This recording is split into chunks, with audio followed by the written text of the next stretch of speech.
Баршаларыңызға қайырлы күн. Бүгін сіздермен өте дәмді және де жеңіл тамақ дайындайтын боламыз. Етсіз котлеттер дайындаймыз. Ең алдымен бізге осылай піскен картоп пен гречка қажет. Осылай жақсылап езіп, мыжып аламыз. Содан соң тұз және де бұрыштарымызды қосамыз. Бір жұмыртқа қосуды ұмытпаңыздар. Содан соң өздеріңіз қалаған күріш немесе макароныңызды пісіріп алсаңыз болады. Енді подлив дайындайтын боламыз. Пиязымызды, сәбізімізді жақсылап қуырып, помидор немесе томат қосып, осылай су құйып, тұз қосып демдейміз. Енді котлеттерімізді дайындайтын боламыз. Осылай барлығын жақсылап біріктіріп, осылай котлет дайындайтын боламыз.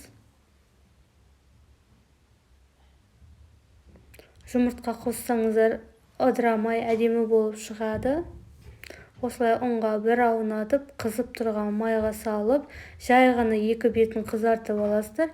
Өйткені біздің котлетіміз бен картопымыз піскен. Осылай барлығын салып алдық. Өз қалауларыңыз бойынша осылай кетчуп, майонез қоссаңыздар да болады. Өте оңай, дәмді тағам. Сіздер де жасап көріңіздер. Баршаңызға ас болсын.